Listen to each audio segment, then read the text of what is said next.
Yo, what is going on, guys? This is Jacked YGO here today. So today we're coming at you with a replay. So I initially tried to record this on my stream. So for whoever, however many people were watching it, so for whoever's seen the stream and the recording of the stream, you would have already seen this replay.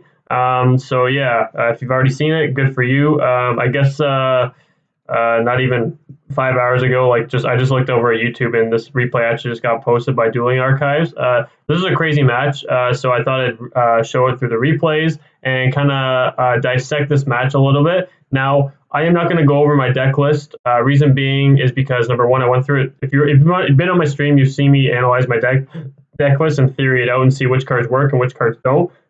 And I also am going to be doing a deck profile regardless of how I do at the Toronto Regionals. The goal is to go in there and win, obviously. I sound like I'm crazy for saying that because it's tier, and then a Toronto Regionals is pretty well on the same level as a YCS because the amount of players that actually go to that and the amount of good players that will go there. So am I going to win? I'm just going to say yes because I want that mentality because I want to do at least good. And I truly think the deck can actually function pretty well. So this is actually against a fairly known player on Dueling Book, Battle Challenger. It's high rated, right? What else do I say about it? I don't play Dueling Book a whole lot. I've been playing it more recently with the Christmas break and stuff. Just had some more time to myself. And then I also want to play test, making sure I'm ready leading up to the event. So that's the whole purpose of me playing this recently. So yeah, I'm just in my work office right now, but my at-home work office. So I'm going to analyze this matchup really quick for you guys. I'm not going to go over the deck list after. I will do a thorough deck profile once I am done the Toronto Regionals this weekend. I'm all signed up for it. Again, there was a cap, but thankfully it's not like the Niagara Regionals where they capped like almost 2 weeks in advance and no one expected that. So yeah, hyped to go to that. Great. Really excited to see how I do on that. Again, I really think the deck's a great performing deck right now. And yeah, needless to say, I thought this would be great content because I haven't uploaded in a while. There hasn't been really much of a purpose to just because of the way the format's been shaped up. It's honestly the format's going to be really bad creeping into Photon Hypernova. What do you do until they put out a ban list after Photon Hypernova, which probably won't happen until about a month after?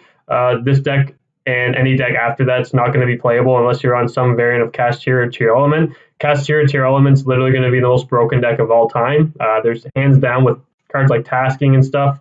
Our deck will not be able to compete for that time span, so we're just going to be putting our deck to the side, but we still have that little bit of the format to play through, and this is current format. So let's go ahead and take a look at this. I got locals coming up pretty soon, so I'm just going to try to go through this.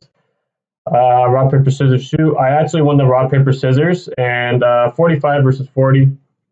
So again, some of you guys may have already seen this. Number one, if you were watching my stream, it's my last stream that I did. And number two, Dueling Archives posted this a few hours ago too. So yeah, so opening hand on my end, it's pretty good. It's Kepler, 1-for-1, Ash, Druid Worm, Bell. So I can kind of analyze. I'm not going to go over my deck profile and analyze it, but what I can do is kind of tell you the reasonings behind some of these cards.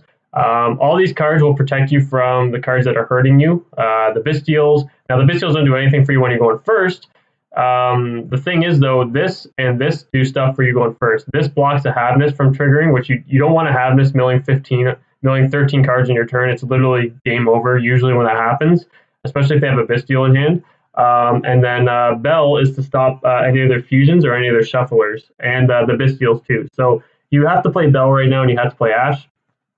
Druid Swarm's just crazy too because of level 6. So yeah, 1-for-1 Kepler, and then he actually opened Insane. Terraform. This is like the God hand outside of the terraforming. Sheeran, Super Poly, Planet, Druid Swarm. That's a God hand. Like if this was like a Kelbeck, this is the God hand if that's a Kelbeck. So yeah, I'm just gonna scroll through it. So what I'm gonna do here is I'm gonna go for 1-for-1 here, and I'm gonna ditch Kepler. So you'll see in a second here. So 1-for-1 ditch Kepler because I want to keep 3 hand traps just in case. If he has a hand trap, I know these 3 can at least hinder my opponent. And no one's playing Ghost Ogre, so I'll get a search on my next turn, and this way I can kind of play through. And having a search is really valuable because I have an extra body on board with Druid Swarm. So I'm gonna go ahead and pitch the Kepler. I don't need a second Kepler. So now I can go 1-for-1. 1-for-1 is full combo is literally full combo as a 2-card combo, I guess. But I also have these 3, which is I'm in a really good spot. But his hand's really good too. So I'm gonna go ahead, resolve, This is the standard combo, so I'm just going to run it through, right? Grab Griffin. Oh, sorry, that was a misclick, so I tell him it's a misclick. It's supposed to be Copernicus because you can normal summon here. Normal summon sends the Necro Slime. I want to touch on something here in a second. So this is a lot. I've actually seen some people, because I know we're kind of at a point right now in Yu-Gi-Oh where we really need to slim our deck down to counteract the meta, right? And I get it. We want to just put as minimal as we can because we're seeing decks like Sword Soul being able to somewhat compete now. And what they're doing is that I'm kind of sequencing my deck list off what they're kind of playing because they're all 2-card combos and we're very similar to that. Basically, I am trying to cut it down as much as I primarily can and then play as many hand traps. The issue is some people are trying to go towards Thomas now, and you can't cut Thomas. The reason being is because this combo, where you need the other level 4, your deck primarily goes off of level 4s.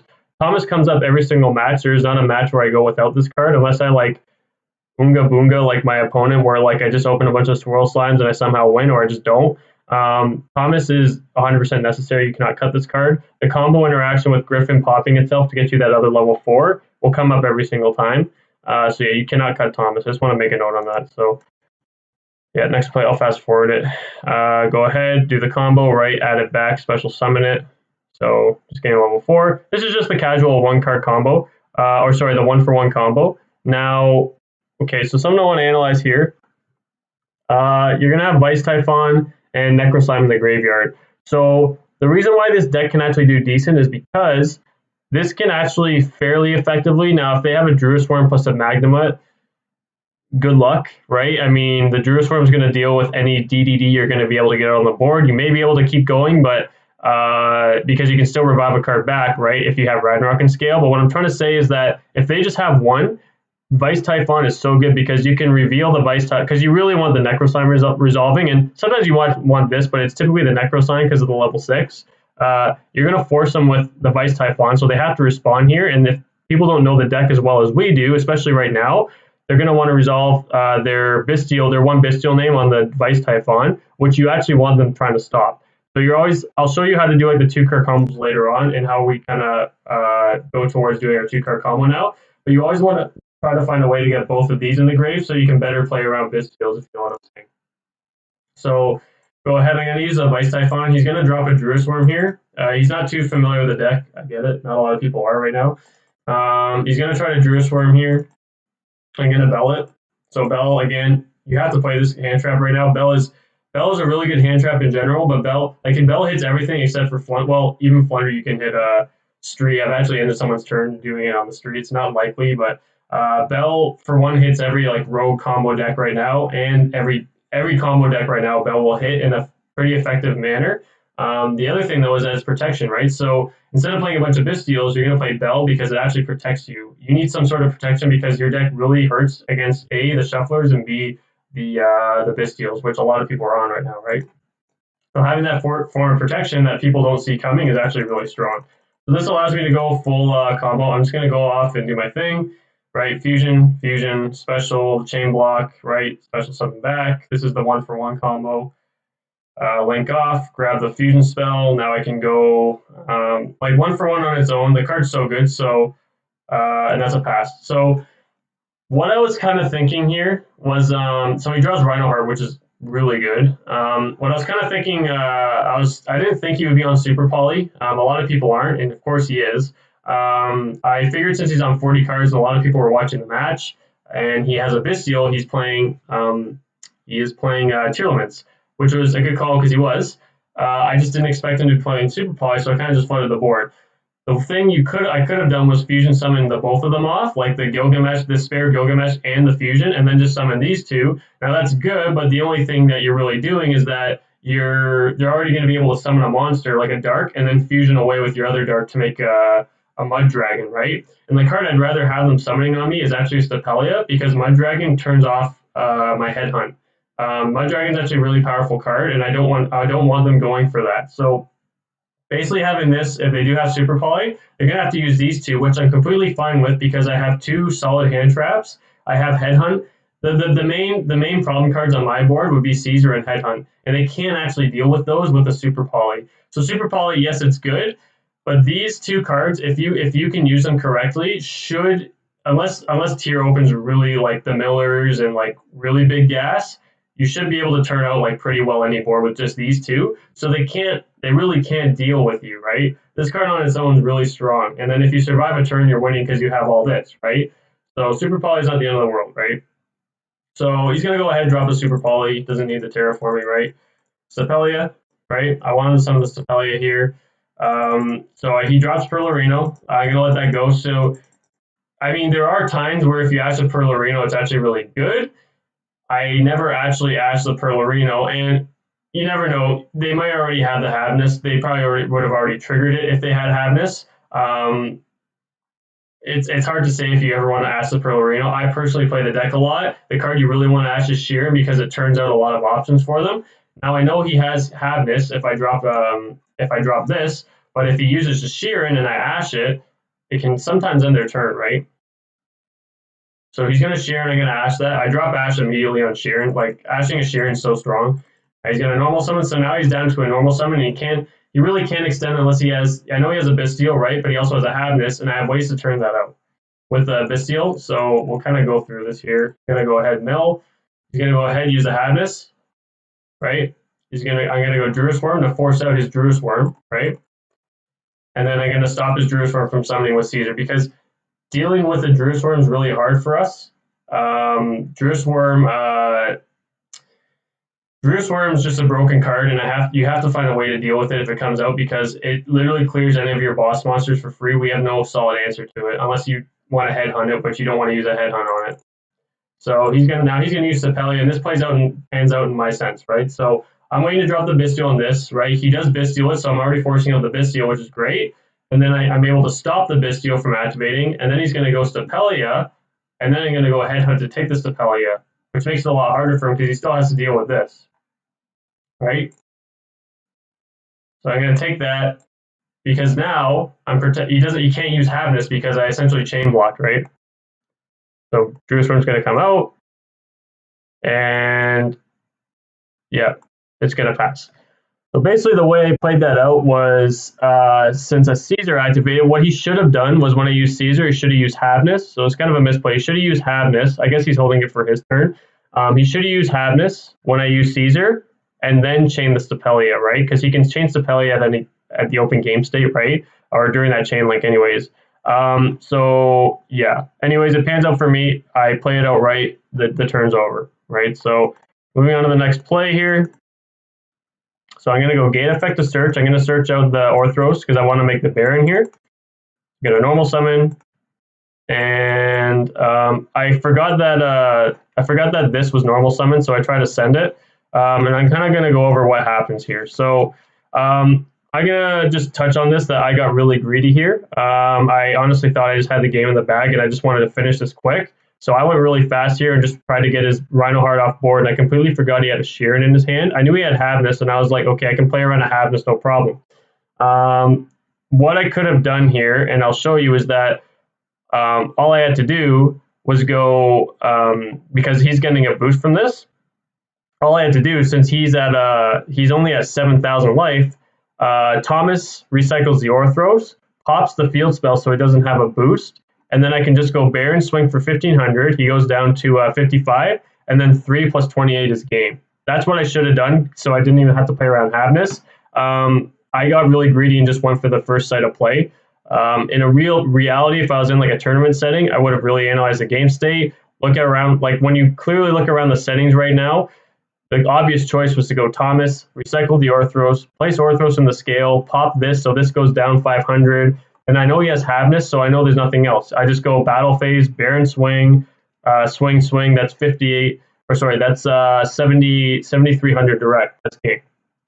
Fortunately, I don't see that, so I get punished here. So we're going to go ahead and summon the Machine X. This is going to trigger, I'm going to trigger Baron to pop. He's going to go Havness. I knew he had Havness, so I was like, okay. Well, I have Baron and Caesar. I get greedy here, right? I'm just like, yeah, I have Baron and Caesar. Like, unless, and I'm like, for Rhino Heart, he doesn't have another name, and I completely forgot I asked the Sheeran, so that's sitting in his hand. Sometimes I guess you can mix them up later on for like Havness because they look so damn similar. So now he's going to go Rhino. And right when he triggered Rhino, I knew I was like, oh crap, like I just misplayed. I do have a good setup, but you know, I'm like kind of in a losing position here now that I did that. So he's going to go ahead and do his thing. He's going to fusion summon. I think he goes for, yeah, he's going to go for Kit, and now he can chain block with the Perlorino. Again, the mistake I did was I should have just right away, I didn't have to use monster effects. I didn't calculate anything. I should have just analyzed the game state as it was, looked around, and just been like, okay, grab Orthros, pop it in scale, pop that, battle game. It was literally that simple. I just didn't see it, right? So I just went too fast. So he's going to pop that. Unfortunate, right? Now I can send Merly. Now he can summon Rukalos. Now I'm doing this play to hinder his follow-up. I can swing over him, which is awesome. I'm going to get rid of the... so I'm going to pop this for the field spell because I don't need this on the follow-up. I don't have any more fusions. And yeah, so it hits him to 1200. I thought I had a link, I didn't, so I had to put it back. Now he hard draws the Kelbeck, so I'm in a bad position here. Kelbeck is going to mill a bunch of names. He mills I'm going to mill 5. Okay, Agito. Trying to think what just happened here. So he hit a Kelbeck. 1, 2, 3, 4, 5. Oh, sorry, 1, 2, 3, and then 1, 2, 3, 4, 5. Yeah, that makes sense. And then Agito's going to trigger. So Agito. And there's something that happens here is that I milled patent license. I didn't even see that I milled this. The good thing with patent license is that you can recycle. I can recycle any of these back, like a link or an XYZ. I didn't catch that, so I didn't bother triggering it, but that's okay. It's not the end of the world. So Agito's going to go ahead. There's a bit of confusion that happens here. I tried to. So in his mills, let me pause this. In his mills, he hits Solik. I thought he hit Solik when he did the Kelbeck. I thought he hit Solik when he hit Kelbeck.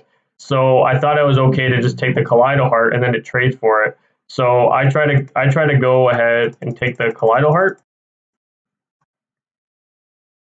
And then there's some confusion, right? And then yeah, I had to look where it got milled, and I seen it got milled with the Agito. I thought it got milled with the Kelbeck, so he can chain block. So it is what it is. I still have an imperm face down for his kit, right? I'm holding the imperm for the kit. Yeah, so imperm on the kit. This really hinders him. He did play right into it because he knows I use Headhunt. He probably wasn't expecting this. You probably should expect an imperm in this format if there's a face down card in a combo deck. He's going to go for Dark. Yeah, summon that back. Now, if he was playing Access Code, I just straight out lost the game. That would have been brutal, and I would have been punished. I should have gotten punished here, to be quite honest, but it is what it is. I'm still alive for another turn. Going to swing over that for 650.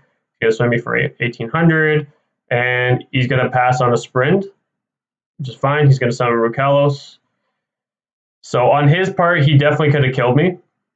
And now this is a really good draw. So basically, what's going to happen here is I'm going to try to get Orthros out of scale so I can add it back and pendulum summon it. I'm going to go ahead, add, and I believe, can I look at my deck? No. I don't think I had another Orthros in deck, so I just went ahead and did this. I seen the line right away, so I just went for it. I just pendulum summon, battle, game. So I fortunately won that game. I just need a little bit of water. So fortunately enough, I won that game. I should have actually lost that. Again, if I took like a quick second to just look around the game state and see what's going on with the board, all I had to do was just recycle speaking of Orthros, recycle the Orthros back, and that's it. That would have been game right there. I just didn't, yeah. Anyways, I seen a different line of play, just went right for it, like, yeah. So, going up next. So he's gonna go ahead, open. If you guys just want to give me a second, my dog's going crazy. Get out! Come on, go, or just sit there. Okay, I'm probably not going to edit that out because I'm probably going to be too lazy to edit this or not have the time. So anyways, he opens Heartbeat, which is really good into this matchup. Havnus, Sheeran, Medora. He's got the nuts. Like, this is such a good hand with the Instant Fusion. Instant Fusion pretty much tells you this is game. I opened Bell, Imperm, Ash, Copernicus, Griffin. Really good hand too, but when they open Instant Fusion and playable, it's probably not happening. So I'm going to go ahead and let him play it out. I'm going to Imperm the kit. You have to Imperm kit. There's maybe the slight chance where you wouldn't imperm a kit, but I don't think that's the only time you probably wouldn't imperm a kit is if you had Nibiru and imperm because you want to hold it for the Rukalos. But you never know if they're going to actually summon Rukalos, because if he plays Super Poly, he might just naturally play around it and not even summon Rukalos, and then you get punished later. So he's going to do his thing. I'm going to hold my Ghost Bell here. I asked to Sheeran, by the way. I mean, I already explained why you asked Sheeran. I'll let him do his thing. He's going to summon Rukalos. And I'm going to bell. I think I bell his last. This is his last game, so I bell it because I can deal with this board. I feel like I can if I draw a third piece. So I actually draw a Swirl Slime, which is amazing. So I do have a slight chance here. Now he does have Havness, so this is going to be really hard.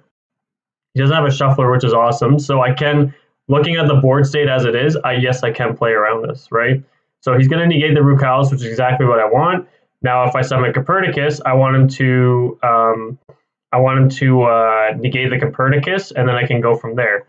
If I'm expecting this to be an Imperm or a Silik.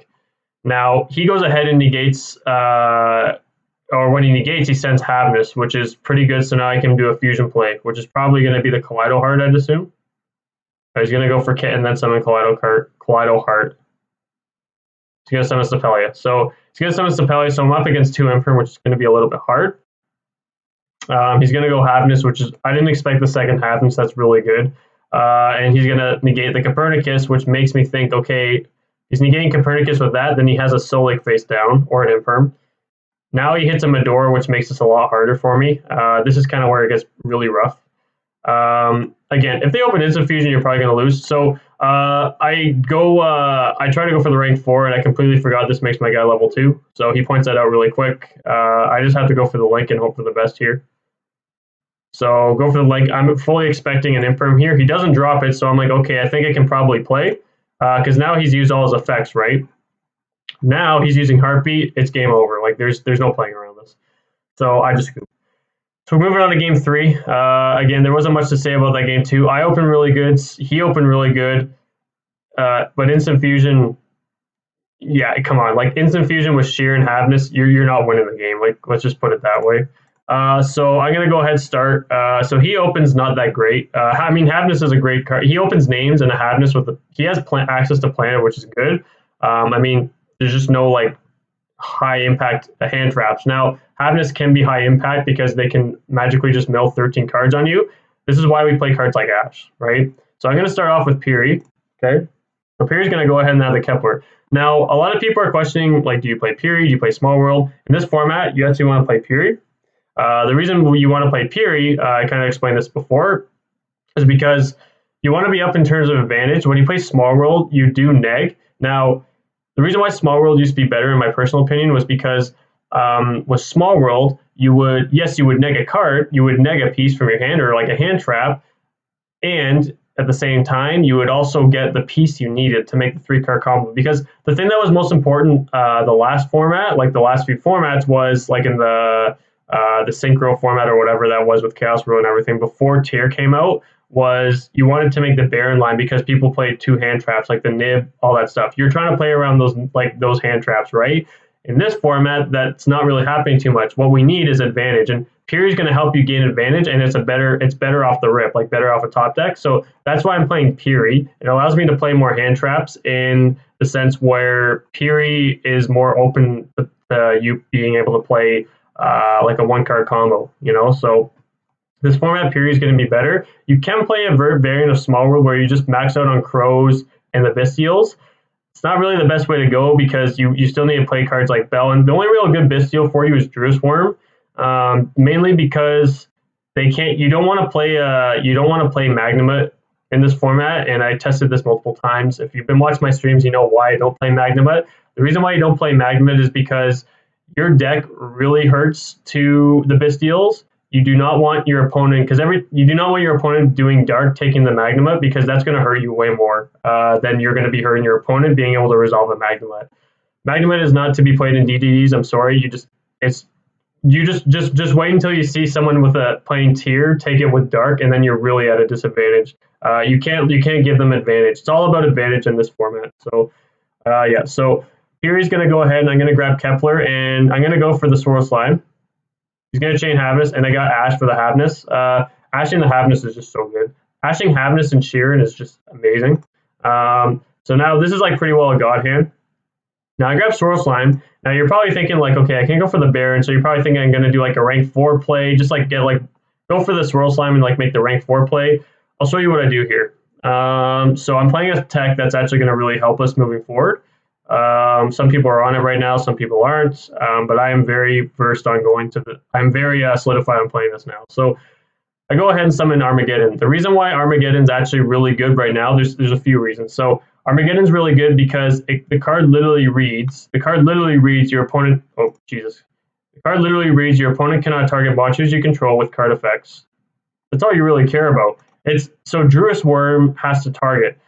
Druis Worm is like the hardest card for you to deal with because it's free for the opponent. Number one, and number two is it just clears one of your boss monsters. Like you have none of your boss monsters actually can answer the Druis Worm except for the Bright Armageddon or a Baron. Which what's the purpose of Baron if it's a trade, right? It trades 1-for-1 for every single one of your cards. You can't stop it, right? So Bright Armageddon stops your opponent completely. On top of it's not just stopping Druis Worm though; it stops every card that targets. So they have to go into like a Zeus play, or you just have to stop them from making the XYZ plays, like the Baguska or the Zeus. You just want to restrict their access to doing that. And if you can do that, Tier cannot beat your board, right? Unless they have like a super poly board breaker weird approach, right?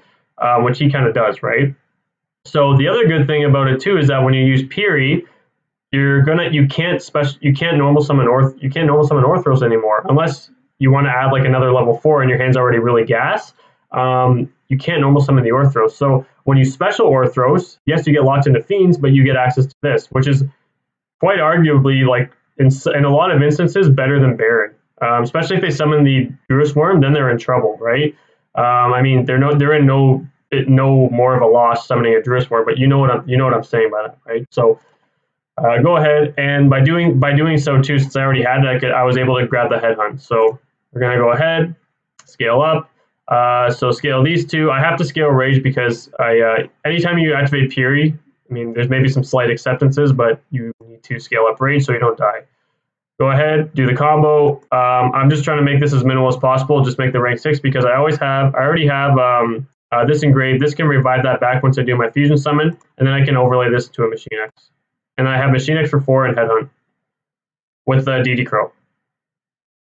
So this, unless he has double Super Poly or or Dark Ruler evenly, evenly at that, this is going to be really hard for the opponent, right? And I know I'm at a really good upper hand because I have DD Crow to stop any of his first initial graveyard interaction. He can't target any of my monsters, and I have all these. I'm basically at full gas. So this board right here, and I personally play Tier a lot, this board right here is like very hard for Tier to deal with. The reason being is because you're just the only thing you know, if you know Tier, the thing you have to know is that the only thing you need to restrict them from here is making their XYZ, because outside of that, they have no like main deck outs to what's going on this board, mainly because of this card. And the trap is insane right now. The reason why this deck can like primarily thrive right now is because of Headhunt. Headhunt is you need to prioritize this in all your combos. Headhunt is just way too good. Sometimes I actually keep it in going second, mainly because if I can crack the board, sometimes they can gain really good advantage and reverse crack you. So having the Headhunt can really help. Again, you don't want to draw going second, but sometimes you'll miss it, right? You'll usually miss it just as much as you didn't have it. So there we go. There, we're gonna go ahead. He's gonna draw. He draws Kelbeck. Kelbeck's an amazing draw. He's gonna go for Planet. He's gonna grab Sheeran, right?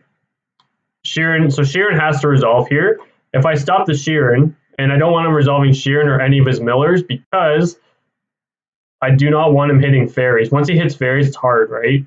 Again, I have a really well set up board, but having the Caesar Crow is really good to just completely turn off the Sheeran, because once their Sheeran's exhausted completely, it's not that oppressive anymore, right? So for Rhino, I'm going to suck up his Rhino. He's going to chain Havness. I'm going to stop the Havness. Going to take that. He's probably going to use both. Yeah, he's going to use both effects. I'm going to let those resolve, and he's going to scoop. So yeah, that's it. I think he knows at this point that I have this that can't. It's restricting him at this point, right? This is going to be, judging by his board, it's I don't know what he can do, to be quite honest. This was a bad top deck. If he had it earlier, he would have been able to bounce off the Swirl Slime. Was there a way for him to push through? Unless he had some unless he had like a Boar Load or some like spicy tech in his extra deck, there really wasn't a way for him to push through, right? It is what it is. So, but yeah, guys, it's pretty well time for me to go to locals. I mean, you guys are gonna be hearing from me until after the regionals. I'm not gonna go over my deck profile. That will be for after regionals. If you guys like take a look at my last stream, I do go through a thorough deck profile. I initially tried to upload that, and then I realized I wasn't recording; it was just streaming. So, yeah, that was an L. But yeah, I hope you guys like that. Yeah, wish me luck for the Toronto regionals. We'll see how it goes, and we'll see you in the next video. Peace. Stay jacked.